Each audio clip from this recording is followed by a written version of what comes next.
brasileiro, para a sociedade, para o cidadão e, em particular, para o Ministério Público também. Vou interrompê-la um segundo, somente para receber o professor Márcio Camarosano, que acaba de chegar. Quero cumprimentá-lo, saudar a presença do caro amigo.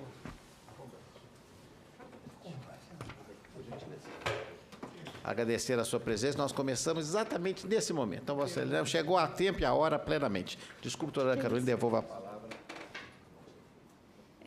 Então, agradeço o convite, agradeço a Vossa Excelência por lembrar do Ministério Público Federal e da NPR, em particular.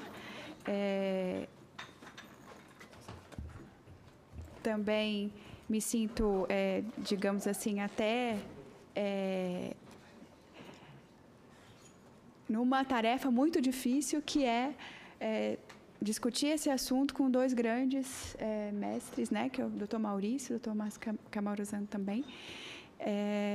De fato, assim, uma prova de fogo, é algo bem desafiador fazer isso.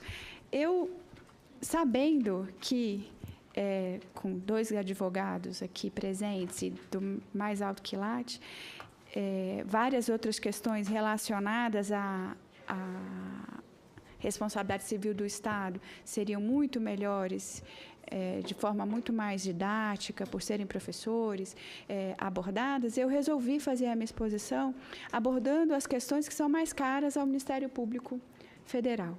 E, nesse aspecto, eu começaria pelo dano moral coletivo, porque na grande maioria das vezes, é o que o Ministério Público Federal atua em juízo quando se trata de responsabilidade civil do Estado, né? Bom, o substitutivo, que a gente está discutindo aqui, ele fala do dano moral coletivo, mas não tece maiores detalhes sobre isso. E há uma oscilação na jurisprudência nacional com relação ao cabimento do dano moral coletivo, com relação a algumas questões relacionadas ao dano moral coletivo, que talvez o substitutivo pudesse avançar. Eu digo isso porque o dano moral coletivo está previsto expressamente no caso das relações de consumo, né, no artigo 6º, caput, incisos 6 e 7 do CDC, e esses artigos falam que a efetiva prevenção e reparação de danos patrimoniais e morais, individuais, coletivos e difusos, ela é prevista expressamente o acesso aos órgãos judiciários e administrativos com vista à prevenção e reparação dos danos patrimoniais e morais, individuais, coletivos ou difusos. Então, com relação ao direito do consumidor, isso está bem assentado, porque está previsto expressamente no Código de Defesa do Consumidor, mas com relação a outras demandas, né, que também têm um reflexo coletivo ou difuso, essa questão ainda só com bases jurisprudenciais, muito forte na Justiça do Trabalho, mas na Justiça Federal, pelo menos, né, que é a área de atuação do Ministério Público Federal, isso nem sempre é reconhecido.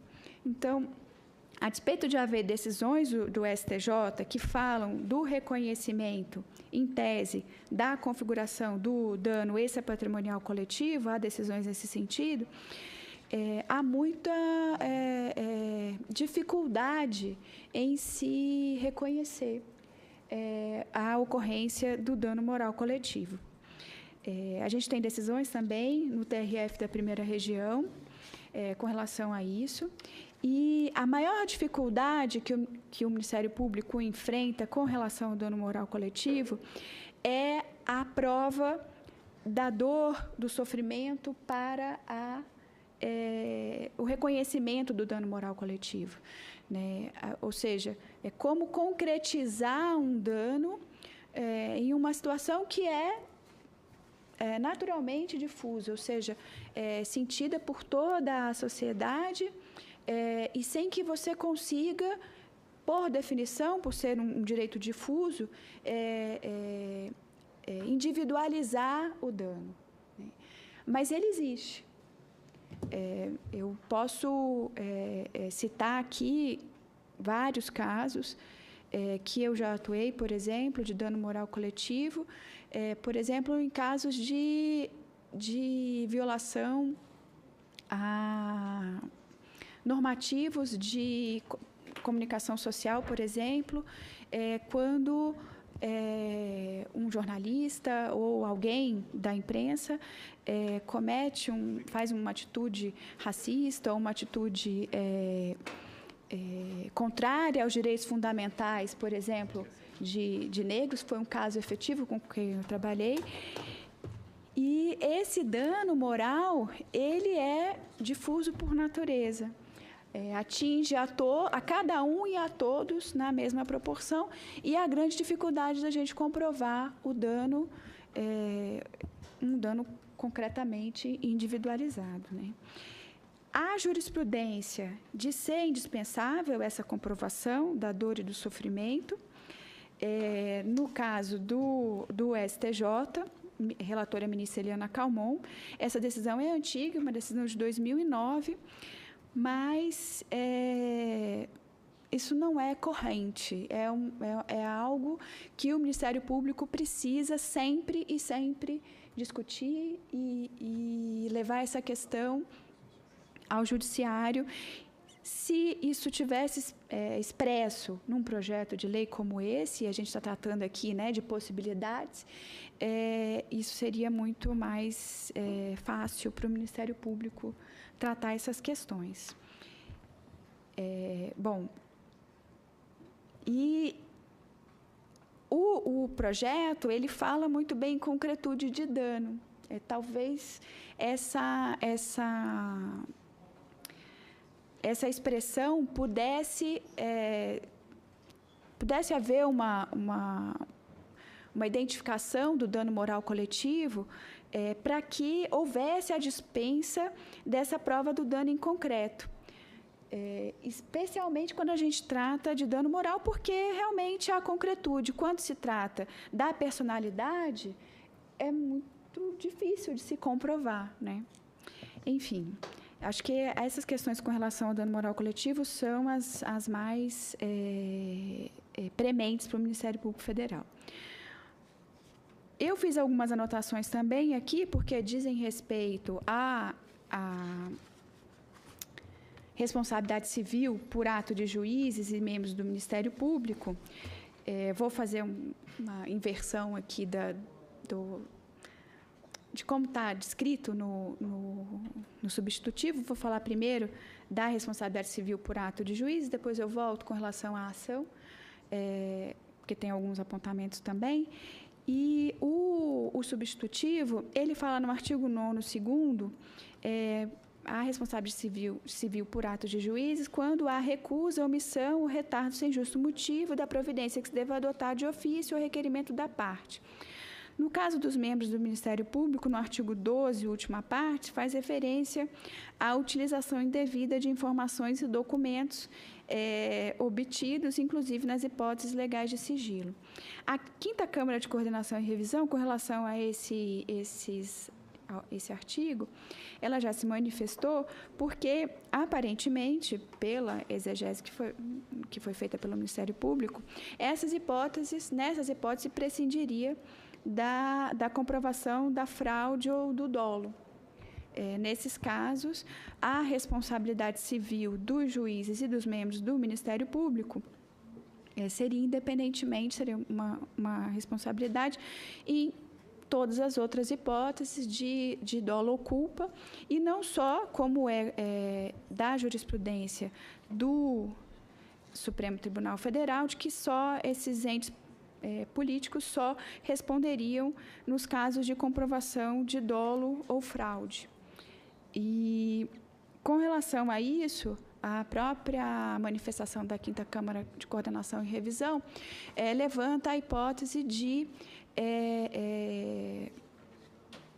receio ou de restrição da atuação do membro do Ministério Público Federal com a possibilidade de responsabilidade civil perante algum ato, quando houver atuação, por exemplo, apenas com culpa, né? a gente não está falando aqui dos casos de efetivo dolo, de violação do sigilo profissional. Nesses casos, sim. Nesse caso, a dolo, claramente. Então, a responsabilidade, inclusive, já está reconhecida pelo Supremo Tribunal Federal como sendo possível. Bom, no caso do processo, né, das regras de processo que estão previstas no substitutivo, o substitutivo parece quebrar um pouco com a teoria do agente, né? Que essa teoria ela fundamenta a responsabilidade do servidor público em razão dos seus atos. E, com base nessa teoria, o ato do servidor público é um ato do poder público, é um ato do Estado. E, portanto, a ação que se questiona, o dano em razão dessa atuação de um agente do Estado, ela teria que ser intentada contra o Estado e não contra o servidor público. E o substitutivo, ele prevê a ação, que a ação possa ser proposta diretamente contra o servidor público, o agente público que praticou o ato. Isso quebra um pouco com o paradigma atual, né, de que a ação tem que ser proposta contra o Estado e não contra o servidor público diretamente. E também prevê o substitutivo a possibilidade de denunciação à lide do servidor público, trazendo para a demanda uma questão de comprovação de dolo ou culpa do agente que praticou o ato, que estranha à responsabilidade objetiva do Estado. Então, esse ponto do substitutivo também acho que talvez pudesse ser melhor pensado, porque essa impossibilidade de trazer diretamente a responsabilidade do servidor público, ela serve como uma garantia não só do jurisdicionado, ou seja, para que o Estado não traga para dentro do processo uma discussão que é irrelevante para a sua responsabilização civil, que é culpa ou dolo do agente. Essa discussão pelo menos nos casos de ação, ela é irrelevante para a responsabilidade civil do Estado e você dificulta o andamento do processo. Mas ela principalmente, uma garantia para o servidor público de que ele não será acionado diretamente. Acho que tem essa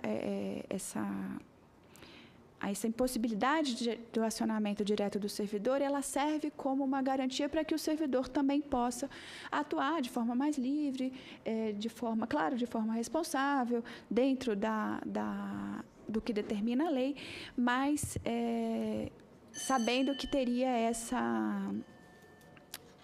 essa garantia de não ser responsabilizado diretamente.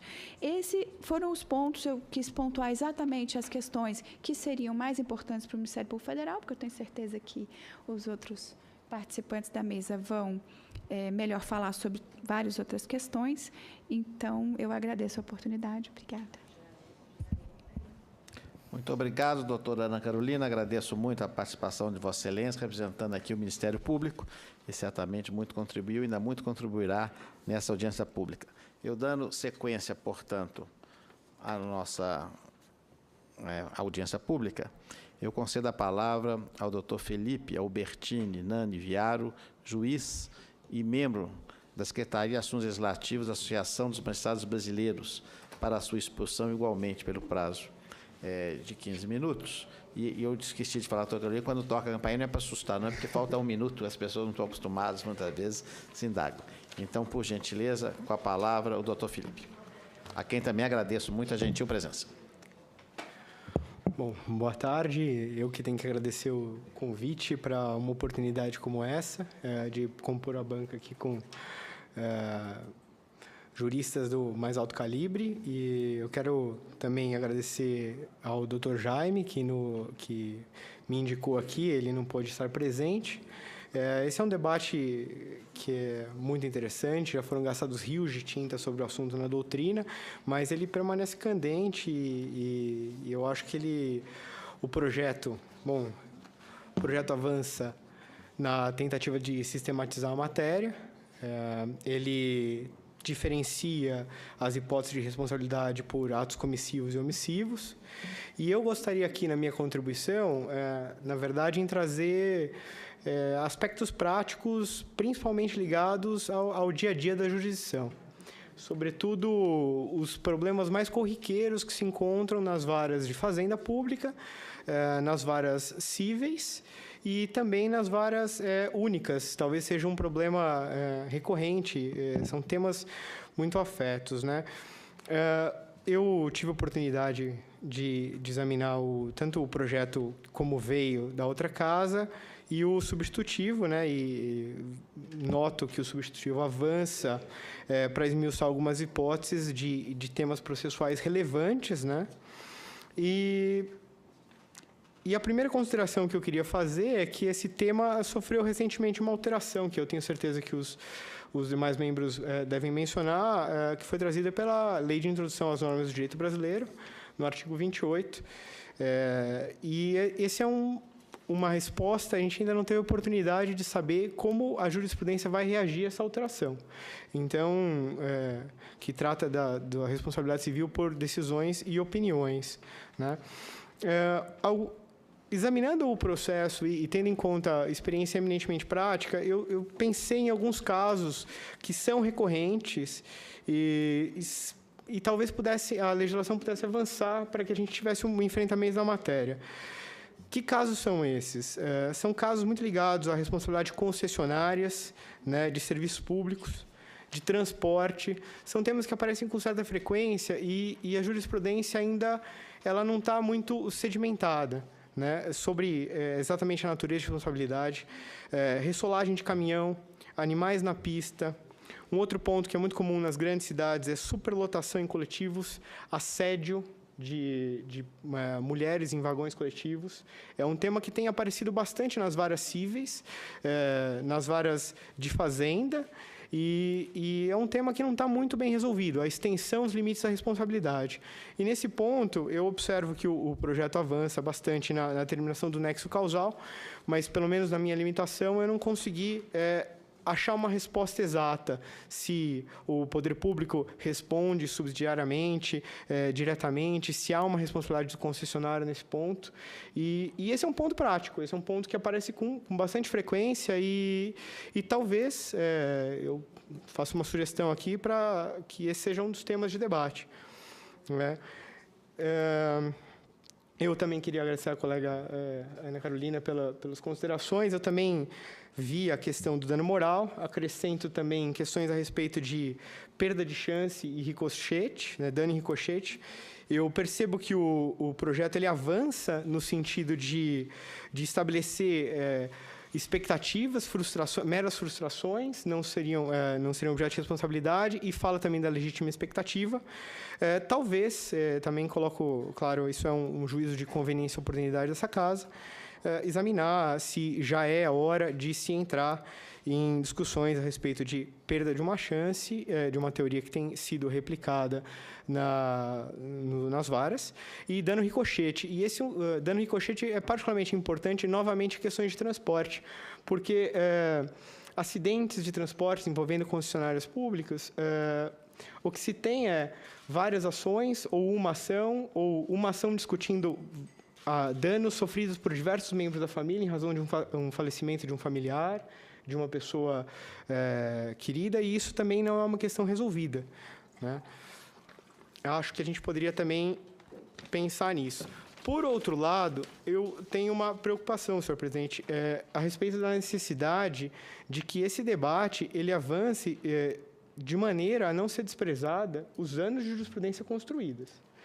Então, e me preocupa especialmente nos casos em que o Código de Defesa do Consumidor poderia fornecer uma proteção mais eficiente, né?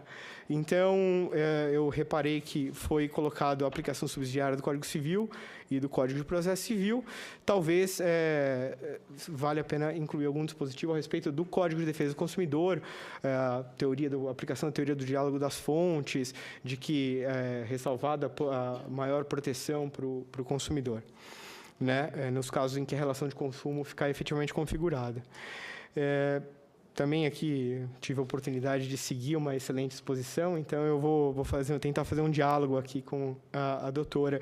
Eu concordo, acho que a responsabilidade direta nos temas processuais, no artigo 21 e 22 do substitutivo, é um mecanismo tanto de garantia para o jurisdicionado, né, para o cidadão, quanto é um mecanismo de proteção do servidor, para que isso evite indevidas pressões, tentativa de intimidação.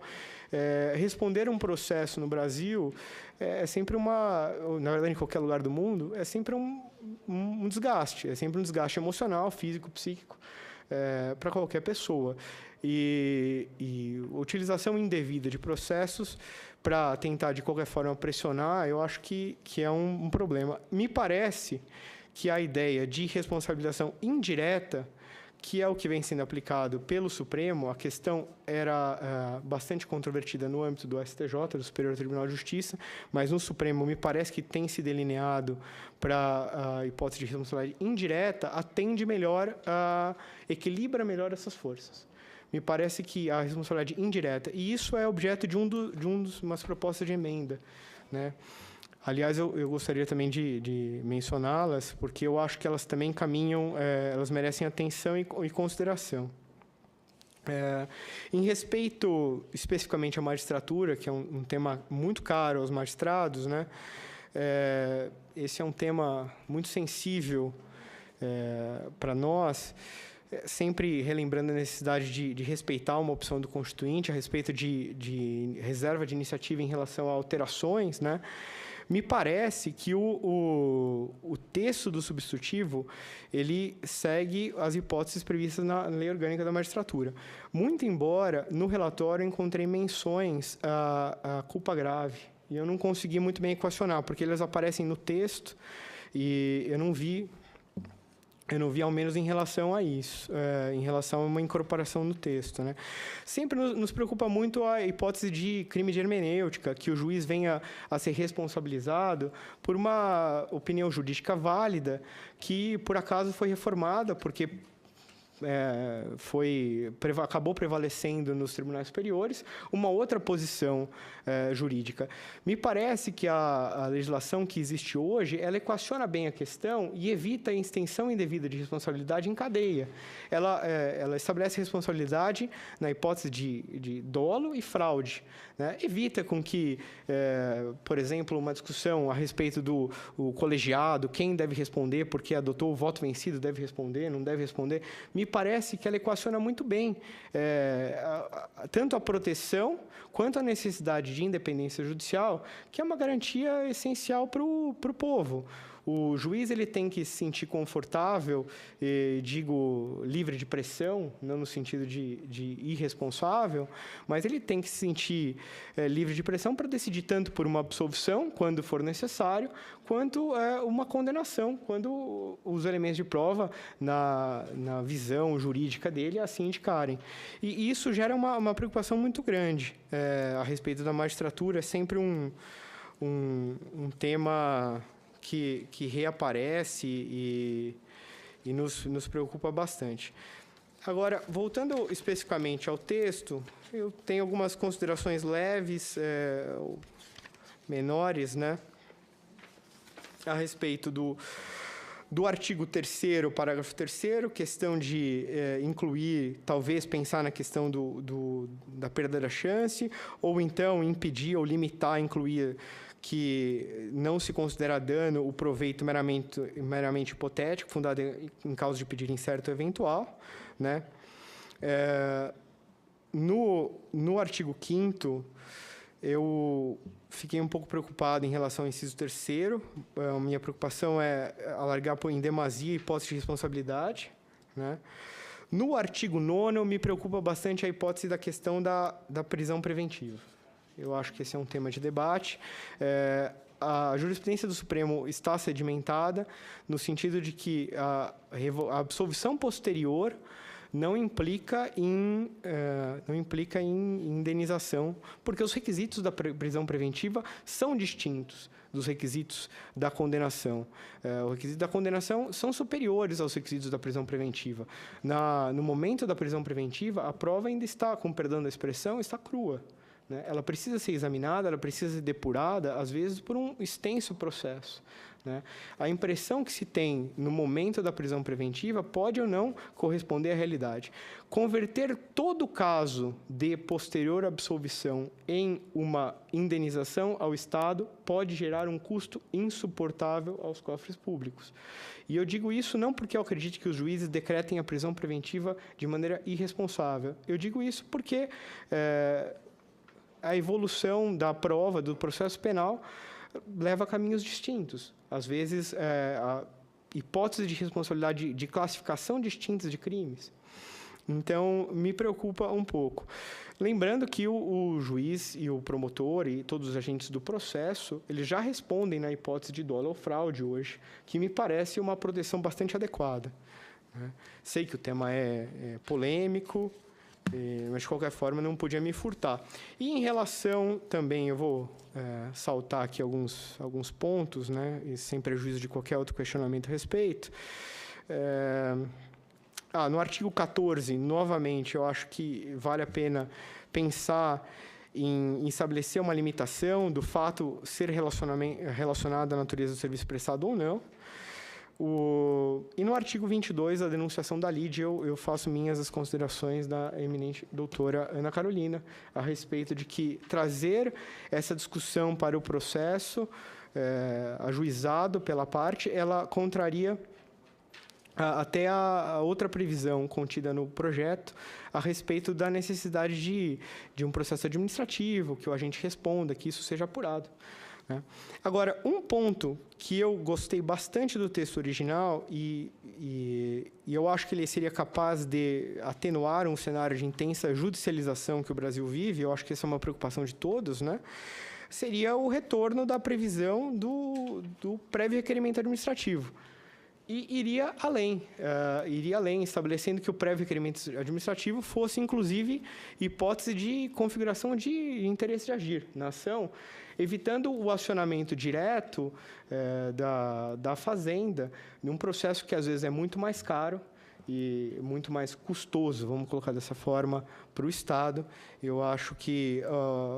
talvez, não digo esgotamento das instâncias, esse é um tema superado pela jurisprudência do Supremo, mas, por outro lado, a jurisprudência do Supremo também tem trazido considerações a respeito da necessidade de um prévio requerimento administrativo para se estabelecer o interesse. E, por fim, um tema que o Superior Tribunal de Justiça respondeu recentemente. No artigo 25, me pergunto, isso envolveria um debate um pouco mais amplo, também envolvendo o Código de Defesa do Consumidor, se não é a hora de existir a unificação dos prazos de prescrição.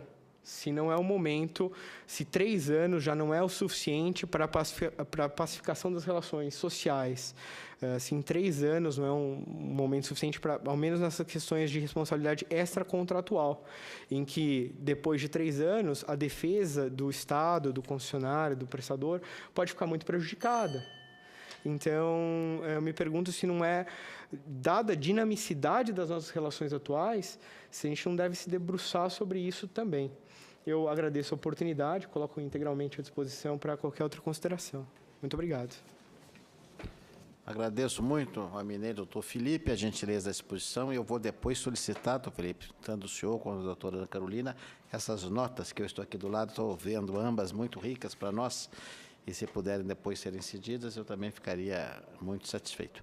Dando sequência aos nossos convidados, eu concedo a palavra ao representante do Conselho Federal da Ordem dos Advogados, o doutor Flávio Jaime de Moraes Jardim, que aqui representa a sua excelência, doutor Felipe Santa Cruz, que é o presidente do Conselho Federal.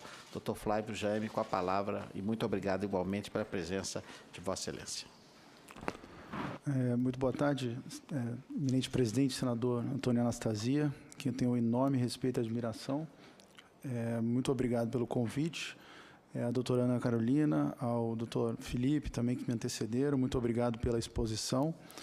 Eu vou trazer algumas considerações. Em primeiro lugar, eu gostaria de elogiar o projeto, dizer que acho que é uma medida adequada, imaginar um estatuto sobre a responsabilidade civil.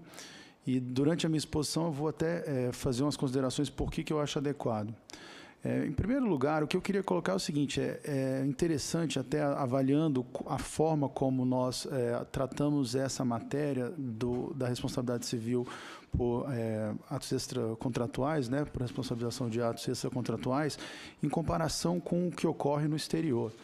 Por exemplo, eu acho que todos sabem, mas no exterior, nos países da common law, a tradição é que não há responsabilização. Na verdade, até nos países, na Inglaterra e depois nos Estados Unidos, mas nos países da common law em geral, sempre prevaleceu a ideia de que o Estado era soberano. Então, tem aquele princípio que a gente chama de sovereign immunity.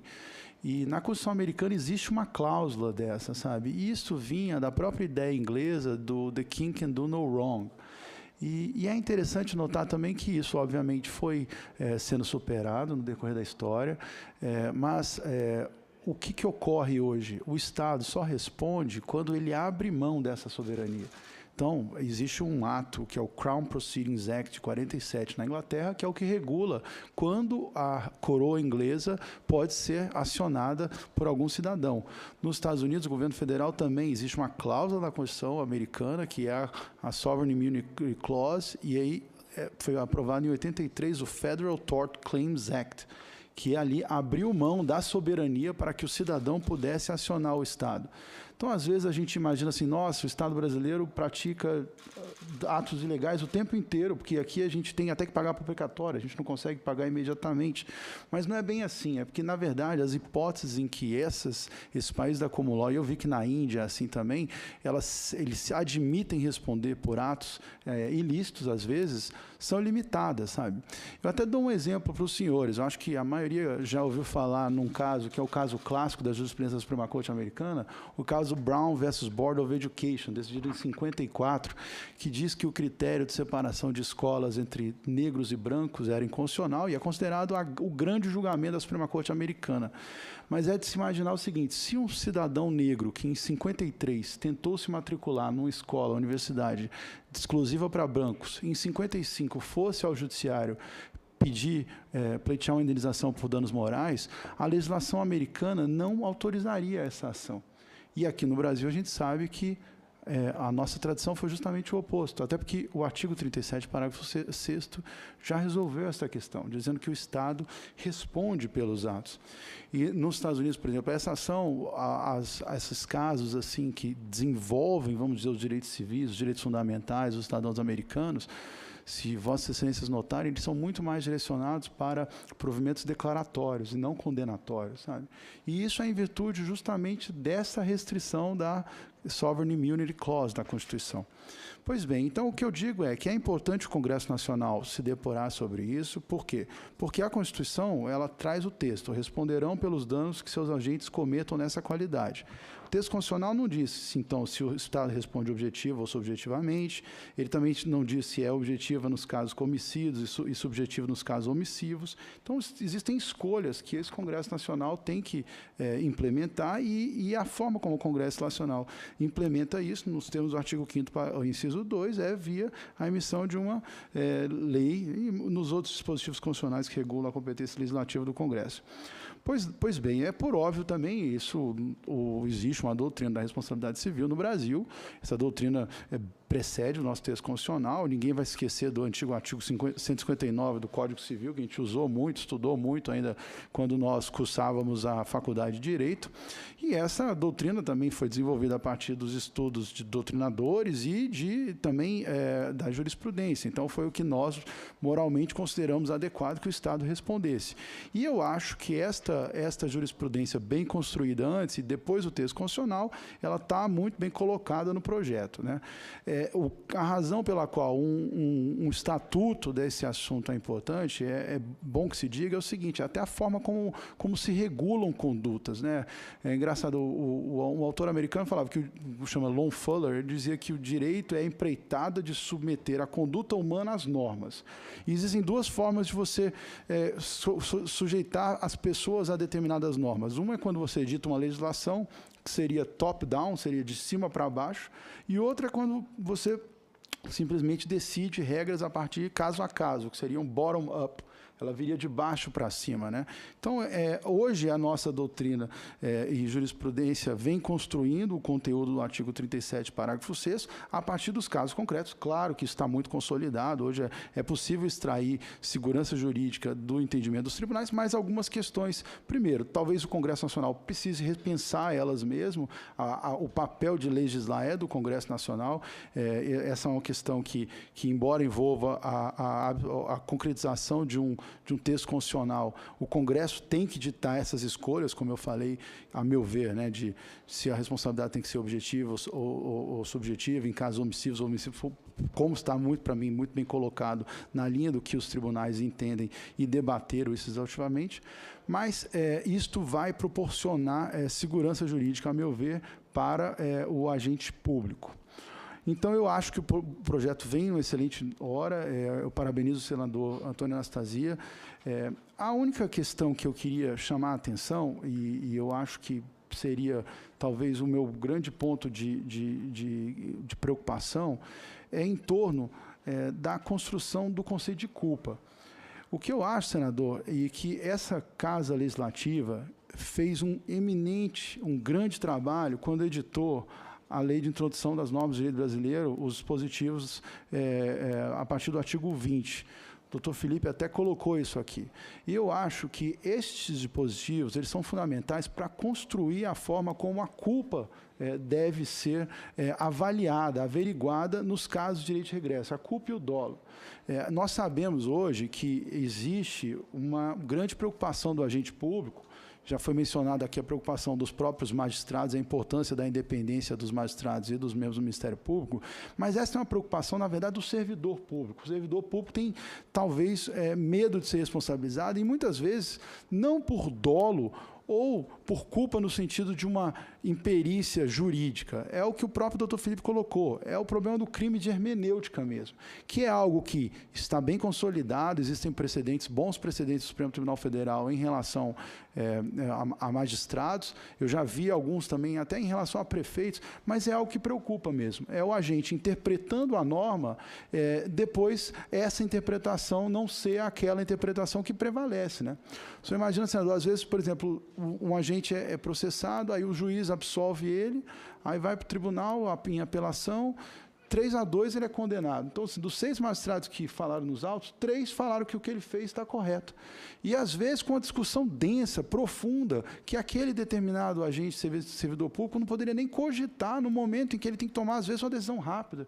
Então, eu acho que a Lei de Introdução às Normas do Direito Brasileiro foi um estatuto muito importante. E eu até sugeriria, talvez, que ela fosse referida em algum ponto do texto, e eu até ouso até sugerir que fosse no artigo 23, principalmente na parte, se fosse acrescentado um parágrafo único, na parte em que diz que quando o direito de regresso não puder ser discutido na ação de responsabilidade civil, deve o Estado, deve ajuizar a ação própria contra o agente público. Ou seja, aqui está um dever do Estado de ajuizar a ação ou promover a apuração administrativa, nos termos do artigo, acho que é 17, sob pena de ser responsabilizado pela omissão. Aqui eu sugeriria que nessa apuração administrativa, ou antes do Estado definir se deve ajuizar ou não, que fossem avaliadas as condições do artigo 20, do artigo 22, do artigo 28 da Lei de Introdução às Normas do Direito Brasileiro. Ou seja, se existe culpa na forma como a Lei de Introdução das Normas do Direito Brasileiro entende que deva haver. Então, eu acho que isso daria uma segurança para que nós não ajuizemos ações, e aí aqui, como é um dever, o Estado Estado, as procuradorias, enfim, quem o ente legitimado para ajuizar essa ação poderia se ver numa obrigação de ajuizar, mesmo quando ele entende que não havia essa culpa definida, sabe? E nós sabemos como são as pessoas, porque aqui também ele pode ser responsabilidade por caso de omissão, então, em última análise, o servidor até acaba pensando, não, é melhor ajuizar, porque senão daqui a pouco eu vou ser responsabilizado, sabe? Eu até, assim, essa questão, eu até gostaria de trazer algumas poucas considerações. Por exemplo, nos Estados Unidos, os servidores públicos, eles são ajuizados, as ações de responsabilidade civil, então, como existe esse Federal Tort Claims Act, eles são responsabilizados pessoalmente.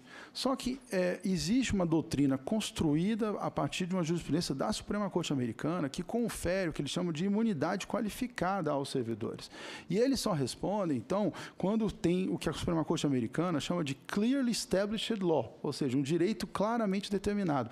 Eu já até tive a oportunidade de escrever um artigo na companhia do jurista Flávio Henrique Unes Pereira sobre esse tema, sabe? E por que existe isso? Porque, na verdade, há uma preocupação muito grande em termos de política de Estado, de não provocar uma responsabilização em abstrato, em situações em que a pessoa não pudesse ter ciência do que ela cometia, ou seja, dela pudesse exercer o dolo, ou seja, ter a voluntariedade na conduta e provocar o efeito de dissuasão de condutas que, às vezes, o servidor acha que são constitucionais, mas ele acaba pensando, bom, se eu agir assim, mas alguém achar que não é, então é melhor não agir de antemão. E isso, quem pede é o serviço público e a eficiência do Estado, sabe? Muitas vezes o servidor, ele tem até uma confiança de que aquela deveria ser a melhor forma, mas ele sabe que essa questão pode ser um pouco controvertida, pessoas moralmente, com a moral ordinária, podem divergir sobre aquele determinado entendimento, e isso gera nele um efeito de dissuasão para adotar a postura que vai menor poder implicar responsabilidade para ele, sabe? Então, essa é uma política pública que é uma preocupação nos Estados Unidos. Eu acho que o que se debate nos Estados Unidos é muito similar ao que se debateu nessa alteração da lei de introdução às normas do direito brasileiro. Feliz alteração, a meu ver. Inclusive, alguns dispositivos que foram vetados, ao meu ver, não deveriam ter sido. Eu até, na época, tive a oportunidade de escrever um artigo sobre isso, defendendo a sanção integral da norma. Mas, enfim, são essas considerações que eu gostaria de tecer a esta comissão e agradeço muito o convite e a atenção de todos. Muito obrigado.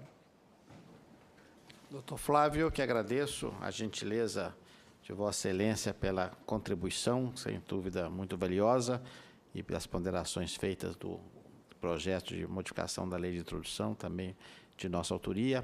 E eu queria, portanto, agradecer muito e, dando sequência, eu convido o professor Maurício Zocum, eminente diretor científico do Instituto de Direito Administrativo Paulista, professor, advogado, para as suas observações.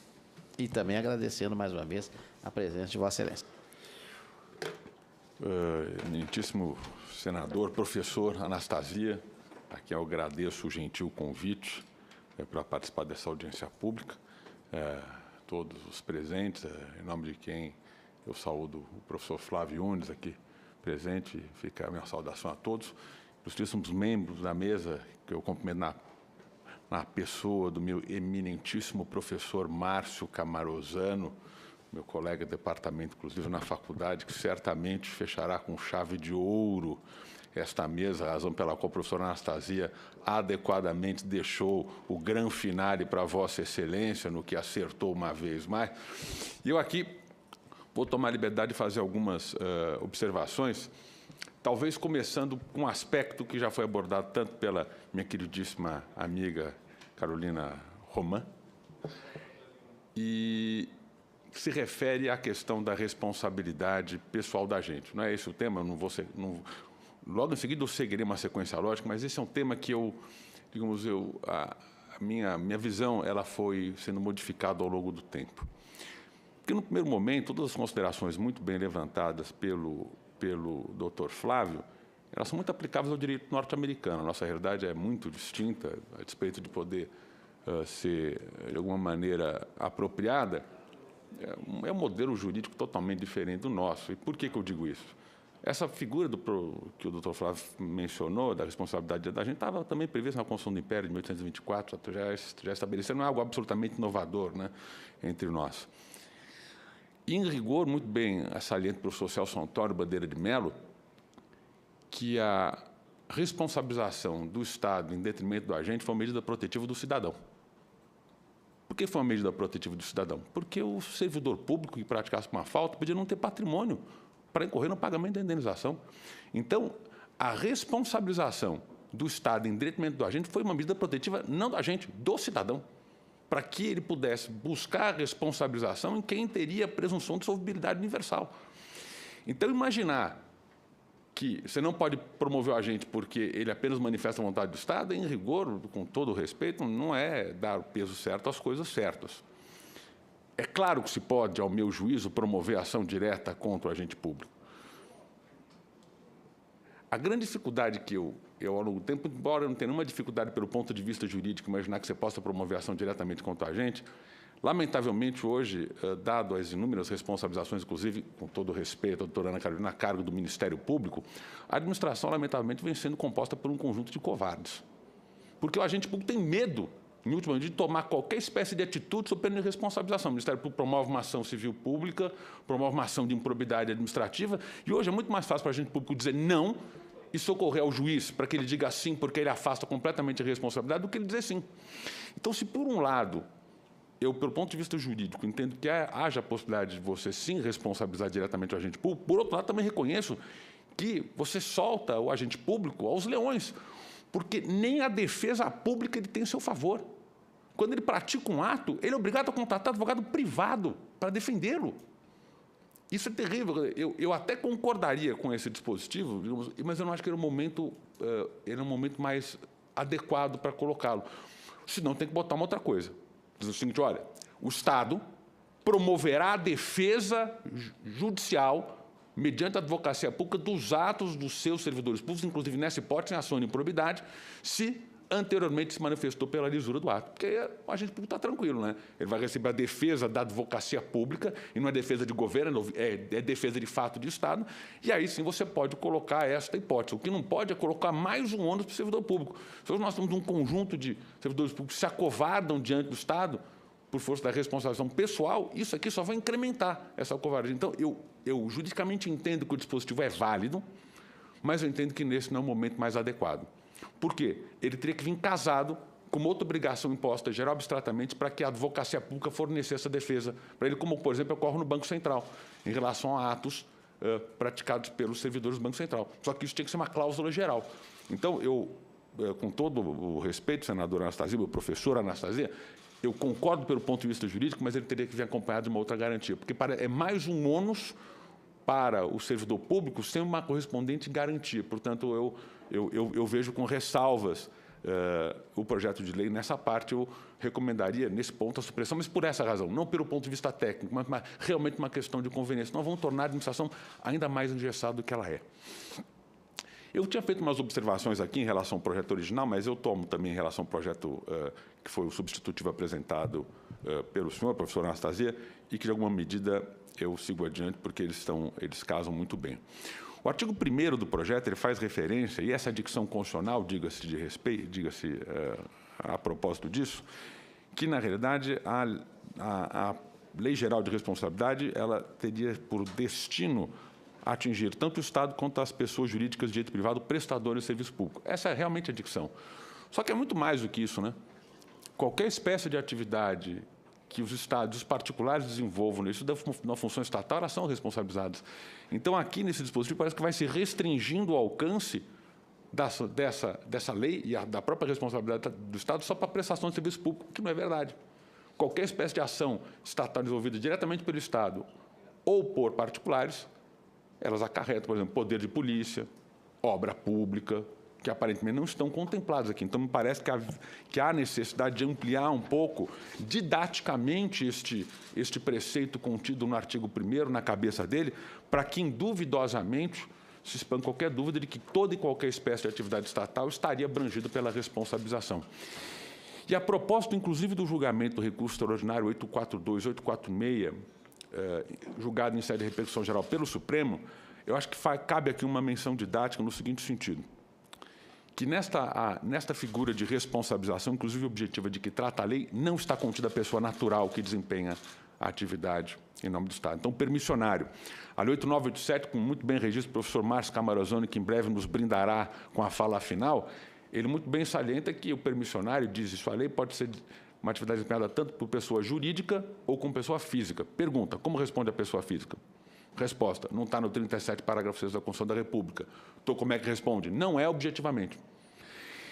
Então, convém, de novo, usando a expressão muito bem talhada pelo professor José Souto Moro Borges, convém lançar nesta lei um preceito didático no sentido de que as pessoas naturais que desempenham atividade em nome do Estado, elas não respondem objetivamente, respondendo nos termos da lei da legislação civil. E a legislação civil vai estabelecer se a responsabilidade é objetiva ou ela é subjetiva, né? Tem o caso do mesário, tem o caso do jurado, outras tantas hipóteses, o permissionário, inclusive, são pessoas naturais que desempenham essa atividade, mas que didaticamente tem que se assinalar, muito embora o Supremo tenha feito obterdicto no meio do julgamento, que realmente elas não respondem com base neste preceito da responsabilização objetiva.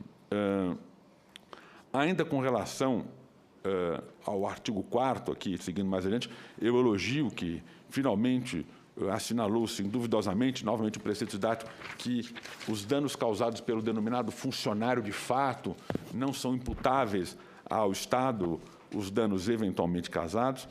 Traz-se aqui uma hipótese que eu também elogio, no artigo 8º, do risco integral, né? Que aqui já estão passando, é que há um descasamento, não sou eu que estou passando, né? Não, porque aqui faz-se referência ao dispositivo anterior, eu deixei de lado, porque eu acabei contemplando no substitutivo todas as passagens, então pode ficar tranquilo que eu vou aqui no gogó. Então, o artigo 8º eu elogio intensamente, porque, de fato, muito embora apregou-se com acerto de que o Estado não é segurador universal, o legislador pode estabelecer hipóteses em que o Estado ele é o segurador universal. Aqui estabelece algumas hipóteses, inclusive por determinação constitucional, o acidente nuclear, na época da Copa, o ato de terrorismo, né, também era considerado como responsabilizador ou responsável integral. Então, eu reconheço um avanço da legislação nesse aspecto, portanto, louvo, é necessário, de fato, que se façam os elogios. O artigo 9º trata da responsabilidade do magistrado.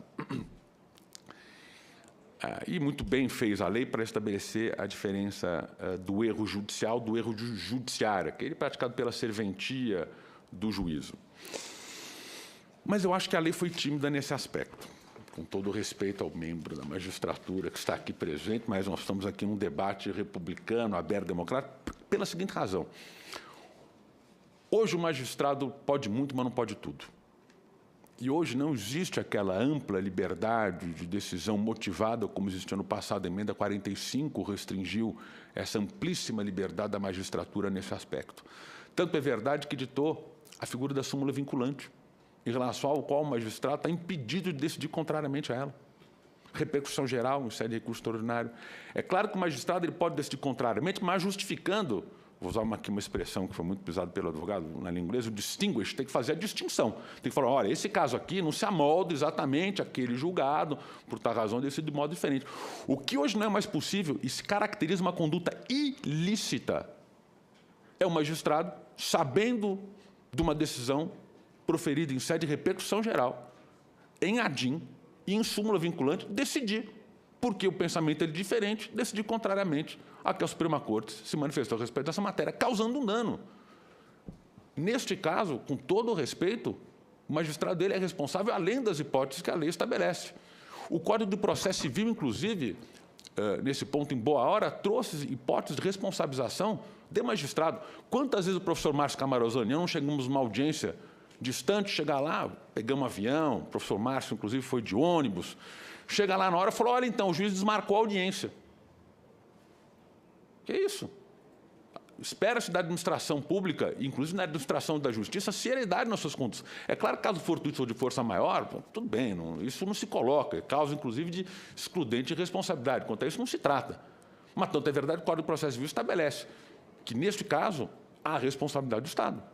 Então, muito mais além daquelas hipóteses que a lei, ao meu juízo, conservadoramente coloca, existe a possibilidade de responsabilização do magistrado. Então, acho que, nesse particular, deveria ser ampliada didaticamente essas hipóteses, porque elas já ocorrem. Elas já se aperfeiçoam juridicamente. No entanto, me parece que, de novo, fazendo coro aqui ao professor José Souto Mor Borges, haja necessidade de didaticamente apontar que estas também são hipóteses de responsabilização. E vou mais adiante aqui com relação à prisão preventiva do artigo 10. Eu acho que é sim o caso de começar a imputar essa responsabilização. Eu acho que é o caso, porque há abuso. Há reiterados abusos, e não é o problema da prisão fixada em prazo lícito. É quando o Supremo Tribunal Federal, quando o STJ concede a habeas corpus por excesso de prazo, porque já ultrapassou a medida do razoável. Pergunta, admite-se que o Estado, no exercício das suas funções, possa praticar um ato fora dos estritos limites da ordem jurídica, inclusive, um ato desarrazoado, desproporcional? A resposta é não. O que se faz com isso? É um ilícito. A prisão preventiva fora dessas hipóteses, extrapolando o prazo legal, é uma ilicitude. O Estado tem que ser responsabilizado, porque houve reconhecimento jurídico de que houve excesso. E o reconhecimento jurídico do excesso causa, para aquele atingido por aquele excesso, um dano passivo de reparação. Então, eu louvo e digo, tem que ser mantido. Tem que ser mantido, fazendo uma outra hipótese aqui, contra fato criminoso, eu não vou entrar nessa seara, mas o excesso ele tem que ser coartado, ao meu ponto de vista, juridicamente. Com relação ao artigo 13, responsabilidade por atos legislativos, eu louvo, uma vez mais, o artigo 13, inciso 2, quando diz que a lei constitucional ela enseja a responsabilização. Mas, professora Anastasia, eu vou dar uma sugestão para o senhor. Muitas vezes você dita uma lei constitucional, mas depois essa lei causa um dano para depois ser reparado, mas antecipadamente você reconhece a hipótese que o dano será causado. Pergunta, o Estado pode deixar que primeiro o dano ocorra para depois reparar, se ele sabe antecipadamente que o dano vai ser causado? A resposta é negativa, não pode. Então, vamos pensar o seguinte, é aprovada uma lei fixando, por exemplo, como se pode ser mais desempenhada uma atividade comercial qualquer. Esta lei é aprovada e ela estabelece que, naquele minuto seguinte, aquelas atividades comerciais têm que ser automaticamente interrompidas e cessadas. O que é que você faz? Segundo o dispositivo, o Estado responde que vai impondo um dano anormal especial àquele grupo determinado de pessoas em prol de toda a coletividade. Exige a ideia da isonomia o quê? A repartição equânime entre os membros, o ônus entre os membros da sociedade. Só que, nesse caso, antecipadamente, você imputa o ônus a uma classe em benefício de todos. O Estado vai deixar para reparar depois?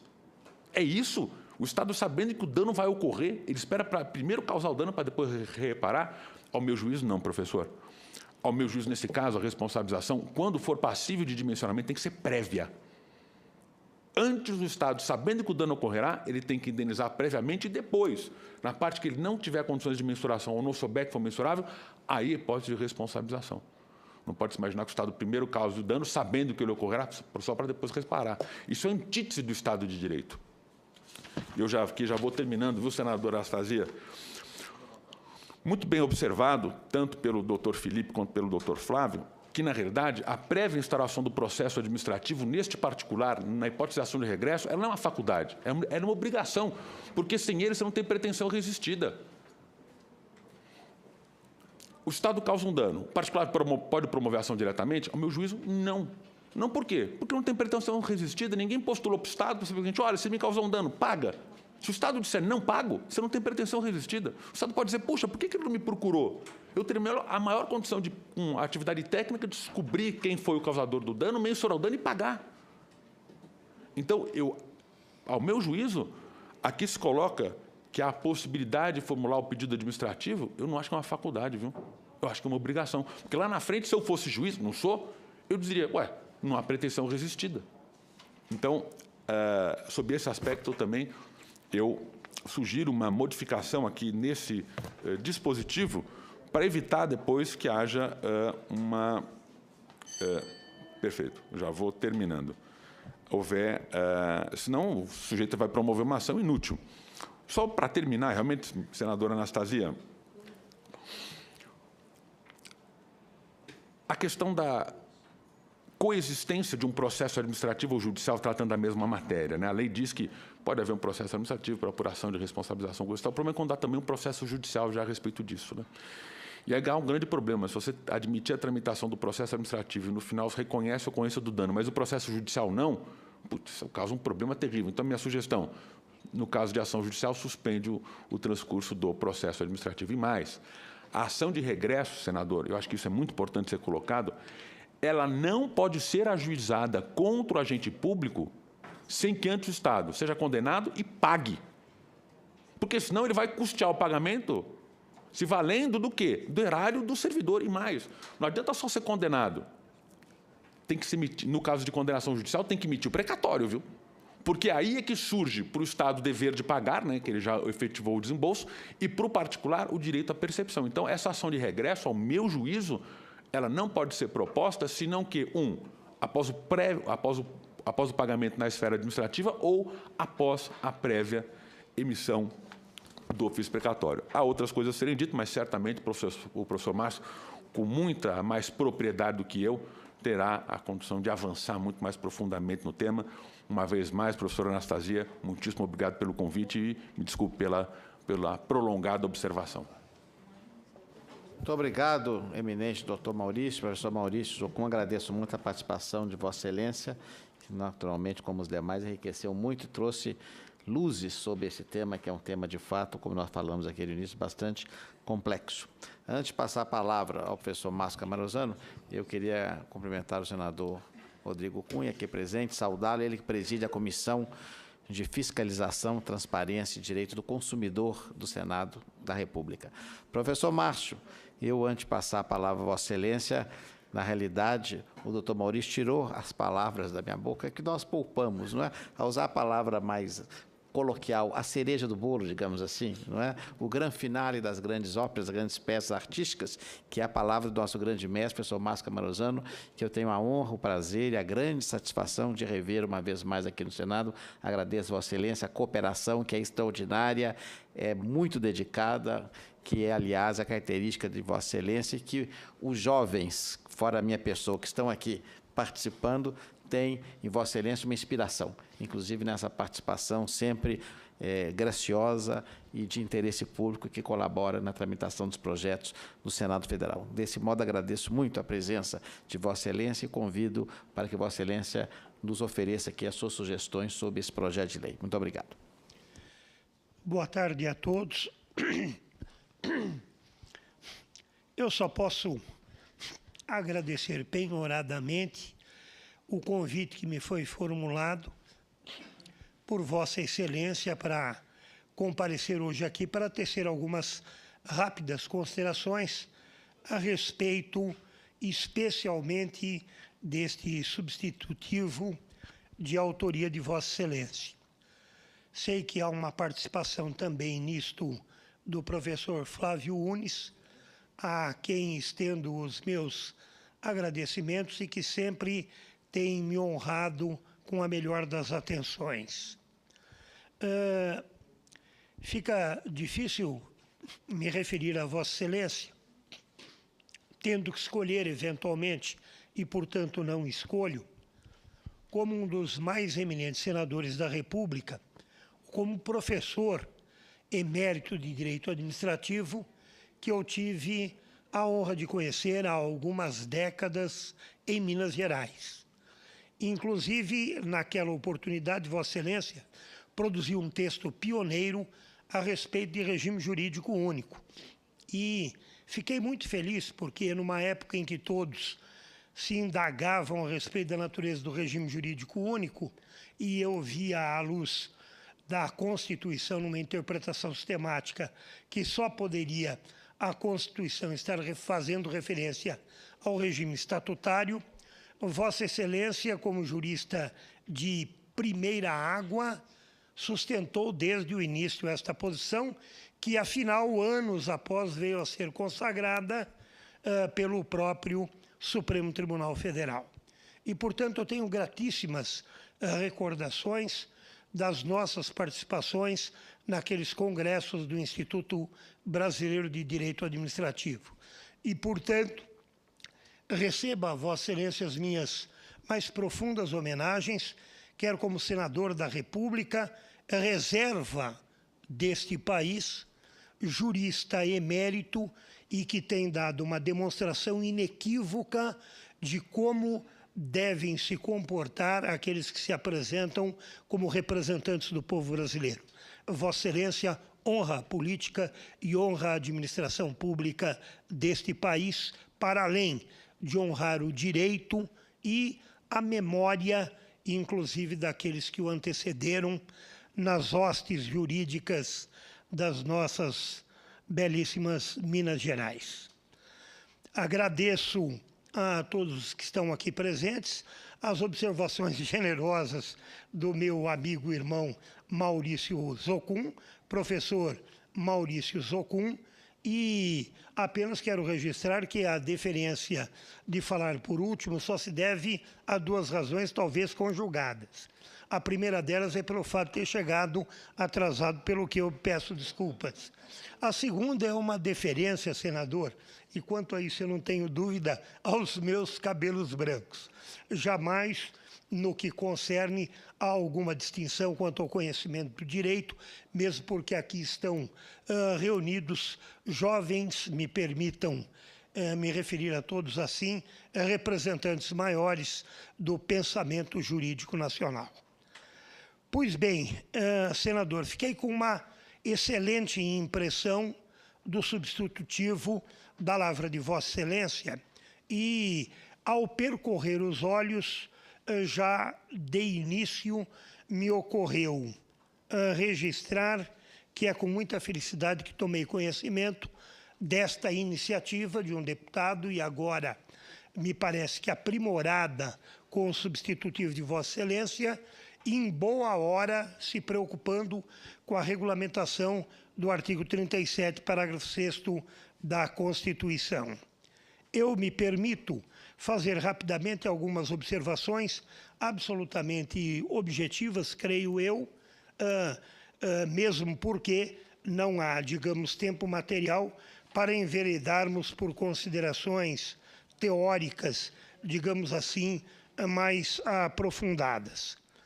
Fiz uma observação geral, no sentido de que me causa uma excelente impressão e devo registrar desde logo a minha adesão a uma série de disposições e tenho algumas observações que podem eventualmente contribuir para algum possível aprimoramento deste substitutivo. O artigo 2º, que desde logo me chama a atenção, é aquele que contempla como pressuposto da responsabilização civil a referência à culpa ou dolo na hipótese de omissão. Me permito apenas fazer uma referência de ordem teórica. É que, para mim, omissão existe quando há uma inação ofensiva à ordem jurídica. E, portanto, falar em omissão é quando se deixa de agir, quando agir constituía ou constitui o imperativo jurídico. Então, é muito mais uma responsabilidade por comportamento ilícito do que uma responsabilidade subjetiva. Não obstante, nenhum reparo em rigor a fazer a opção por deixar registrado que, nas hipóteses de omissão, a responsabilidade não é objetiva, porque a responsabilidade objetiva se caracteriza, antes de tudo, por ser uma responsabilidade mesmo em face de comportamentos lícitos da administração.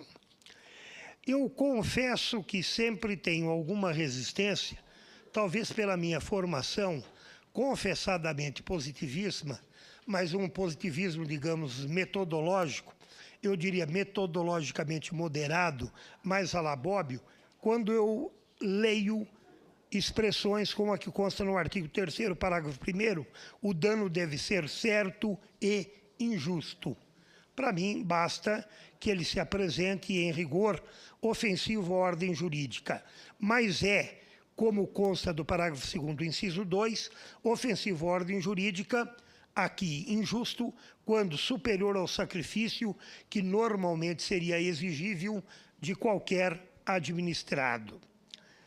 me permito uma rápida observação a respeito do parágrafo 4º. No parágrafo 4º, nós temos: é indenizável dano decorrente da quebra de legítimas expectativas quando o Estado tenha induzido o particular de boa-fé a adotar determinado comportamento. Considero perfeita a disposição na mesma linha dos que me antecederam. Apenas me permito observar, talvez por uma falta de maior reflexão de minha parte, que seria dispensável a parte final, a fim de obter vantagem lícita futura. Me parece que a supressão dessa expressão final em nada prejudicaria, ao contrário, até ampliaria a possibilidade de responsabilização diante da quebra de legítimas expectativas. Avançando um pouco mais, eu anotei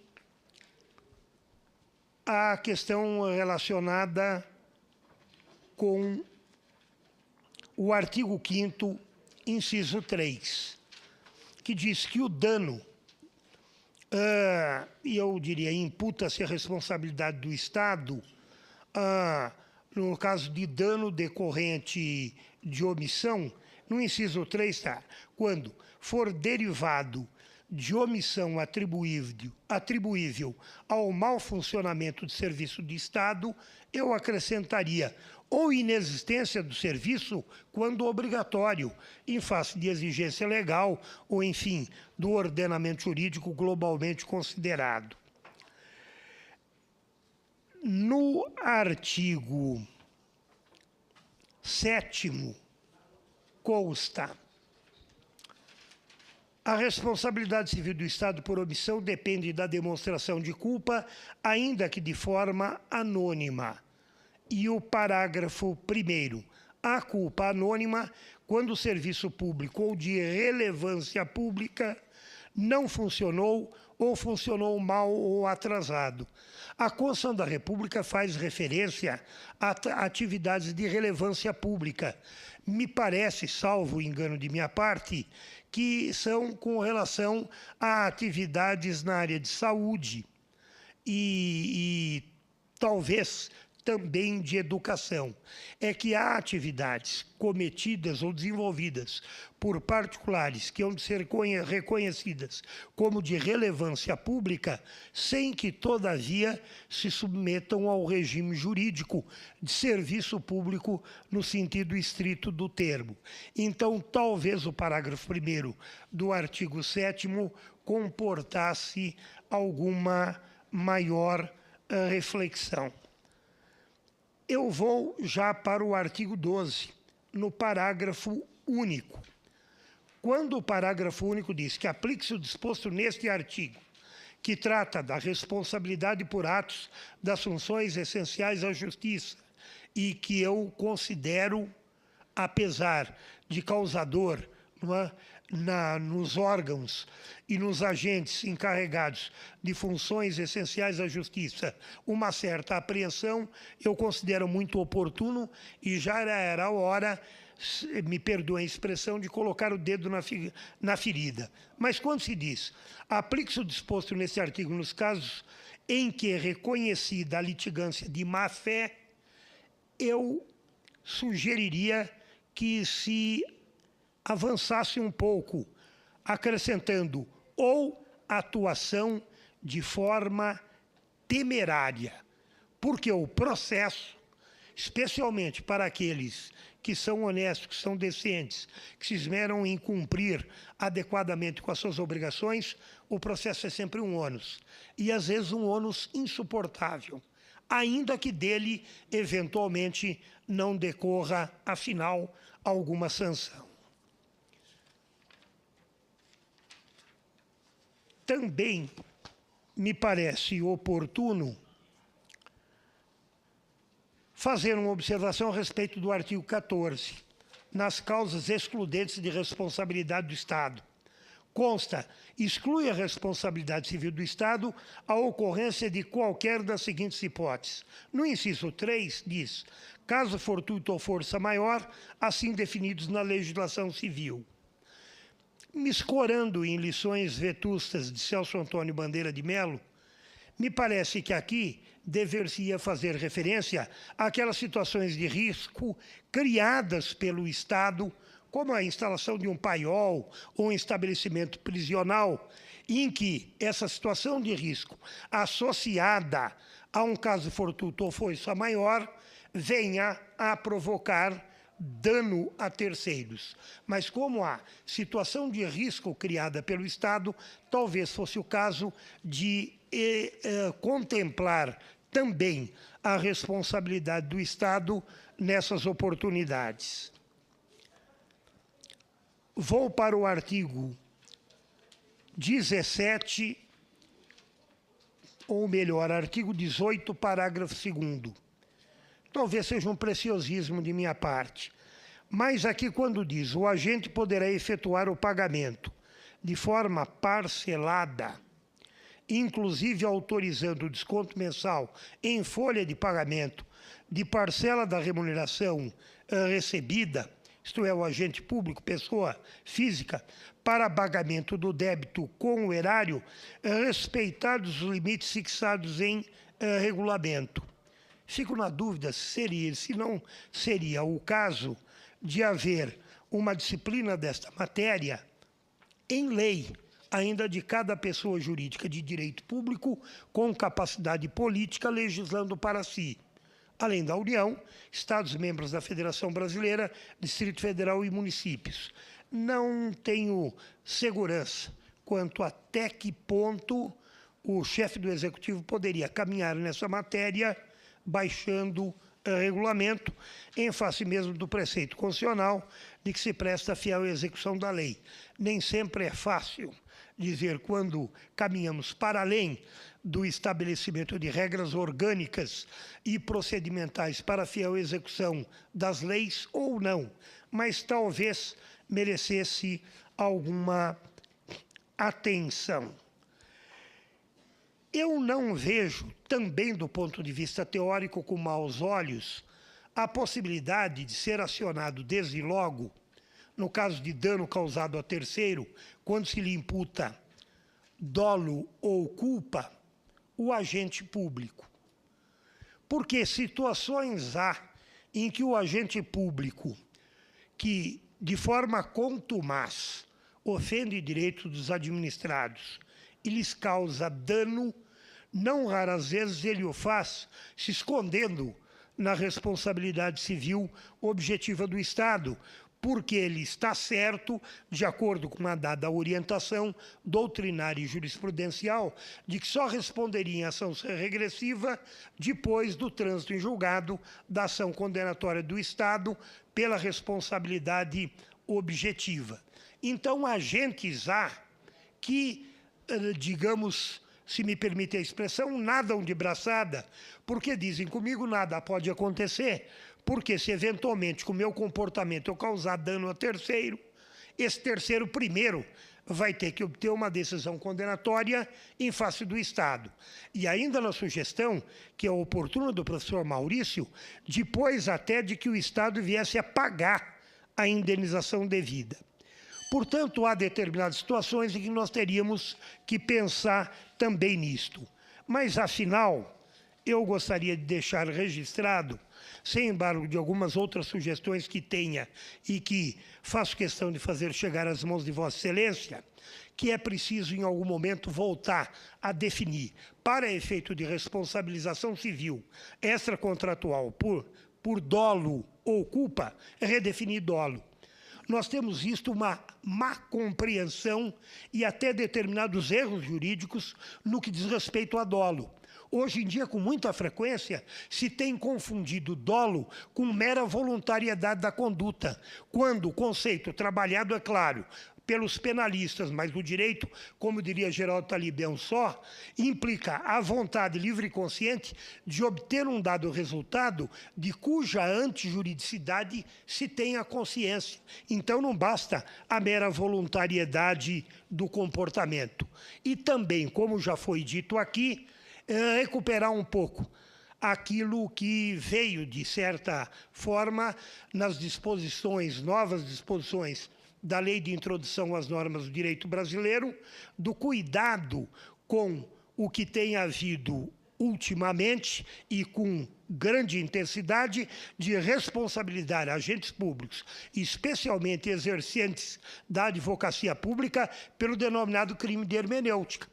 O órgão de controle não concorda com a opinião, com o parecer, com aquilo que sustenta o exercente de advocacia pública e depois, diante da sufragação de um entendimento contrário, sem que se possa dizer que não era sustentável a posição do agente exercente da advocacia pública, se promove a responsabilidade do agente. E mais, colocando, e de forma indiscriminada, como réu em ação civil pública de responsabilidade por improbidade, o que é um desastre total e absoluta para a reputação e o sentimento de amor próprio daqueles que se dedicam ao serviço público com honradez. Mas parabenizo Vossa Excelência pelo substitutivo de grande alcance, cumprimento todos os meus colegas e espero que este substitutivo, senador, prospere, porque ele realmente vem suprir uma lacuna e disso nós estamos padecendo há algum tempo, não obstante os sensíveis avanços da doutrina e da jurisprudência nessa matéria. Meus parabéns, senador. Muito obrigado, professor Márcio Camarosano. Primeiro, naturalmente, agradeço as palavras tão carinhosas que Vossa Excelência dirigiu à minha pessoa, muito mais fruto de vosso coração vasto e simpático do que da realidade. Me lembro muito bem, quando Vossa Excelência falava, nos meus primórdios, quando fiz meus estudos sobre o regime jurídico único do servidor público, da obra de Vossa Excelência, que muito me moldurou naquele momento e me permitiu, de fato, avançar naquela pesquisa. Então, agradeço mais uma vez muito Vossa Excelência, lembrando aqui do nosso amigo em comum, meu grande mestre, professor Paulo Neves Carvalho, que ele tinha uma estima extraordinária e que tantas vezes o recebeu na nossa querida Belo Horizonte. Nós elaboramos, senhores eminentes convidados, algumas indagações. Na realidade, foram 5, mas todas elas foram respondidas pelos eminentes expositores. Nós indagamos aqui, por exemplo, se seria adequado fazer uma, digamos, entre aspas, uma codificação do tema. Eu observei que há uma unanimidade favorável ao assunto. Indagava da questão da omissão. Também foi muito claro, foram muito claros a respeito da posição também do caso da omissão, que hoje gera controvérsia, mas que seria aqui resolvida. O tema relativo ao item 3 seria a questão relativa exatamente à prisão preventiva. Entendi perfeitamente a posição da magistratura, a posição do Ministério Público, e me pareceu que a posição do Dr. Maurício também muito clara, como também do Dr. Flávio. Então, acho que, de fato, nós temos de fazer algo que não seja, ao mesmo tempo, uma espada de Damocles sobre o magistrado, mas que evite, de fato, algo que se permaneça no tempo, numa matéria que é claramente antijurídica. Então, acho que foi bem esclarecedor aqui o nosso debate. A outra indagação é exatamente, digamos, o tema mais delicado desse projeto, que é a questão da demanda direta ao agente causador. Eu entendi perfeitamente as ponderações, os alertas feitos pelos representantes da magistratura do Ministério, com as ponderações da OAB, do Dr. Maurício e do professor Márcio. Eu acho que aqui nós temos, o professor Flávio estava aqui há um segundo atrás, deve ter se ausentado rapidamente, mas que tem nos ajudado tanto nesse tema, de buscar um texto que seja um equilíbrio, mas entendemos também perfeitamente. E ainda tínhamos indagado sobre a denunciação da lide, que também foi objeto aqui das ponderações das senhoras e senhores. Então, desse modo, Eu queria agradecer muito a presença de todos, dizer mais uma vez que isso é fundamental para a instrução do projeto de lei. Nós levaremos aos nossos pares, já na reunião pela manhã, amanhã pela manhã teremos reunião da CCJ, e eu darei ciência aos nossos pares da realização desse evento, da gentileza das senhoras e dos senhores de virem aqui, de apresentarem as ponderações, para que, conforme o alerta final feito pelo professor Márcio Camaruzano, o projeto possa avançar. Sabemos que um projeto dessa dimensão e dessa natureza, ele encontra sempre resistência, é natural, interpretações, ponderações de vários segmentos. Temos algumas emendas já apresentadas pelo senador Lazier. Depois, se vier a ser aprovado aqui, ele voltará à Câmara, porque ele veio da Câmara e deverá voltar para a Câmara escolher entre a proposta original que veio de lá e a nossa proposta. Então, mas acredito que num prazo, talvez, de 1 ano e meio, eu seria até um pouco otimista nesse prazo, mas tenho de sê-lo, nós teríamos uma aprovação de um novo estatuto sobre a responsabilidade civil.